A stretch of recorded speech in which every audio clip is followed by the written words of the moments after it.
अथ चतुर्थोध्यायः। राजा का सृष्टि विषयक प्रश्न और शुकदेव जी का कथारंभ। सूत जी कहते हैं, शुकदेव जी ने वचन भगवत तत्व का निश्चय कराने वाले थे। उत्तरानंद राजा परीक्षित ने उन्हें सुनकर अपनी शुद्ध बुद्धि भगवान श्री कृष्ण के चरणों में अनन्य भाव से समर्पित कर दी। शरीर, पत्नी, पुत्र, महल, पशु, धन, भाई, बंधु और निष्कंटक राज्य में नित्य के अभ्यास के कारण उनकी दृढ़ ममता हो गई थी। एक क्षण में ही उन्होंने उस ममता का त्याग कर दिया। शौनकादि ऋषियों, महामनस्वी परीक्षित ने अपनी मृत्यु का निश्चित समय जान लिया था, इसलिए उन्होंने धर्म, अर्थ और काम से संबंध रखने वाले जितने भी कर्म थे उनका संन्यास कर दिया। इसके बाद भगवान श्री कृष्ण में सुदृढ़ आत्मभाव को प्राप्त होकर बड़ी श्रद्धा से भगवान श्री कृष्ण की महिमा सुनने के लिए उन्होंने श्री शुकदेव जी से यही प्रश्न किया जिसे आप लोग मुझसे पूछ रहे हैं। परीक्षित ने पूछा, भगवत स्वरूप मुनिवर, आप परम पवित्र और सर्वज्ञ हैं। आपने जो कुछ कहा है वह सत्य एवं उचित है। आप जो जो भगवान की कथा कहते जा रहे हो त्यों त्यों मेरे अज्ञान का पर्दा फटता जा रहा है। मैं आपसे फिर भी यह जानना चाहता हूँ कि भगवान अपनी माया से इस संसार की सृष्टि कैसे करते हैं। इस संसार की रचना तो इतनी रहस्यमयी है कि ब्रह्मादि समर्थ लोकपाल भी इसके समझने में भूल कर बैठते हैं। भगवान कैसे इस विश्व की रक्षा और फिर संहार करते हैं। अनंत शक्ति परमात्मा किन किन शक्तियों का आश्रय लेकर अपने आप को ही खिलौने बनाकर खेलते हैं। वे बच्चों के बनाए हुए घरौंदों की तरह ब्रह्मांडों को कैसे बनाते हैं और फिर किस प्रकार बात की बात में मिटा देते हैं। भगवान श्री हरि की लीलाएं बड़ी ही अद्भुत अचिंत्य है। इसमें संदेह नहीं कि बड़े बड़े विद्वानों के लिए भी उनकी लीला का रहस्य समझना अत्यंत कठिन प्रतीत होता है।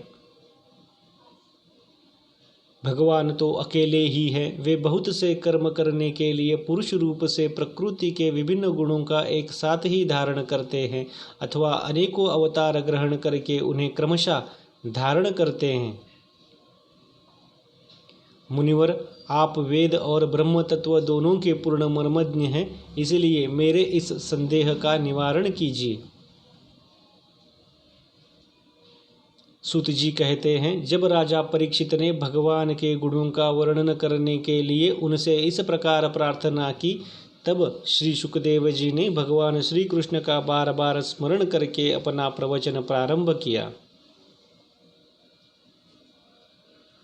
श्री शुकदेव जी ने कहा, उन पुरुषोत्तम भगवान के चरण कमलों में मेरे कोटि कोटि प्रणाम है, जो संसार की उत्पत्ति, स्थिति और प्रलय की लीला करने के लिए सत्व, रज तथा तमोगुण रूप तीन शक्तियों को स्वीकार कर ब्रह्मा, विष्णु और शंकर का रूप धारण करते हैं, जो समस्त चर अचर प्राणियों के हृदय में अंतर्यामी रूप से विराजमान है, जिनका स्वरूप और उसकी उपलब्धि का मार्ग बुद्धि के विषय नहीं है, जो स्वयं अनंत है तथा जिनकी महिमा भी अनंत है।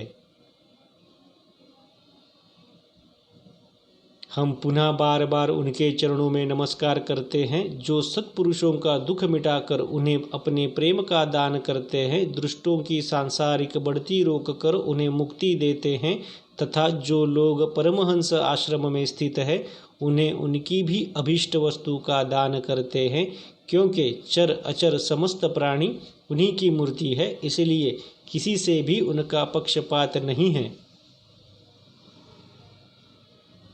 जो बड़े ही भक्त वत्सल है और हठपूर्वक भक्तिहीन साधन करने वाले लोग, जिनकी छाया भी नहीं छू सकते, जिनके समान भी किसी का ऐश्वर्य नहीं है, फिर उससे अधिक तो हो ही कैसे सकता है। तथा ऐसे ऐश्वर्य से युक्त होकर जो निरंतर ब्रह्म स्वरूप अपने धाम में विहार करते रहते हैं, उन भगवान श्री कृष्ण को मैं बार बार नमस्कार करता हूँ।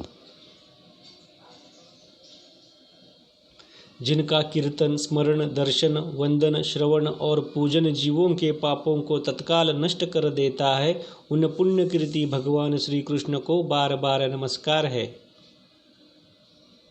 विवेकी पुरुष जिनके चरण कमलों की शरण लेकर अपने हृदयों से इस लोक और परलोक की आसक्ति निकाल डालते हैं और बिना किसी परिश्रम के ही ब्रह्म पद को प्राप्त कर लेते हैं, उन मंगलमय कीर्ति वाले भगवान श्री कृष्ण को अनेक बार नमस्कार है।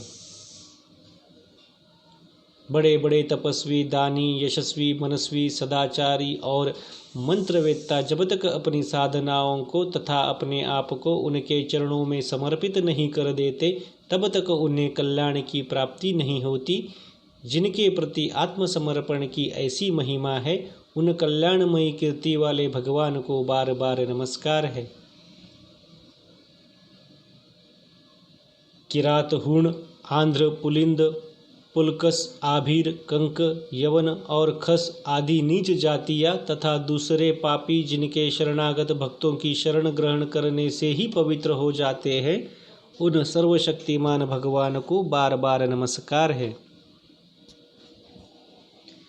वे ही भगवान ज्ञानियों के आत्मा है, भक्तों के स्वामी है, कर्मकांडियों के लिए वेद मूर्ति है, धार्मिकों के लिए धर्म मूर्ति है और तपस्वियों के लिए तपस्वरूप है। ब्रह्मा, शंकर आदि बड़े बड़े देवता भी अपने शुद्ध हृदय से उनके स्वरूप का चिंतन करते हैं और आश्चर्यचकित होकर देखते रहते हैं, वे मुझ पर अपने अनुग्रह की प्रसाद की वर्षा करें।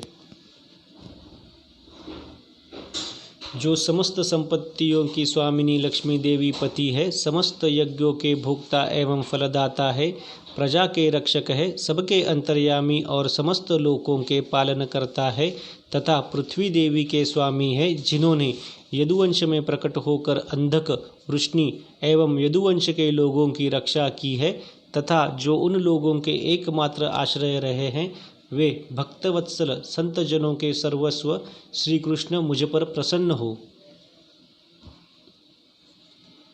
विद्वान पुरुष जिनके चरण कमलों के चिंतन रूप समाधि से शुद्ध हुई बुद्धि के द्वारा आत्म तत्व का साक्षात्कार करते हैं तथा उनके दर्शन के अनंतर अपनी अपनी मति और रुचि के अनुसार जिनके स्वरूप का वर्णन करते रहते हैं, वे प्रेम और मुक्ति के लुटाने वाले भगवान श्री कृष्ण मुझ पर प्रसन्न हो।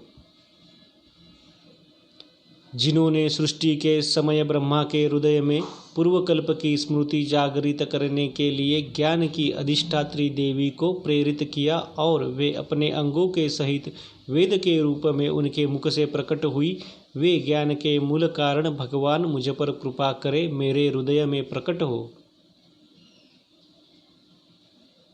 भगवान ही पंच महाभूतों से इन शरीरों को निर्माण करके इनमें जीव रूप से शयन करते हैं और 5 ज्ञानेंद्रिय, 5 कर्मेंद्रिय, 5 प्राण और 1 मन, इन 16 कलाओं से युक्त होकर इनके द्वारा 16 विषयों का भोग करते हैं। वे सर्वभूतमय भगवान मेरी वाणी को अपने गुणों से अलंकृत कर दे।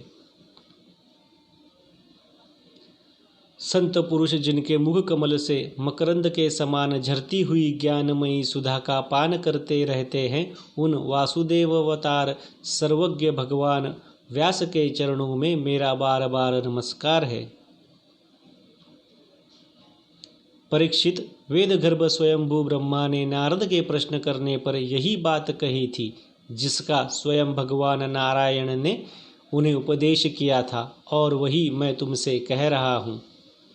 इति श्रीमद्भागवते महापुराणे पारमहंस्या संहिताया 2 स्कन्धे 4 अध्यायः।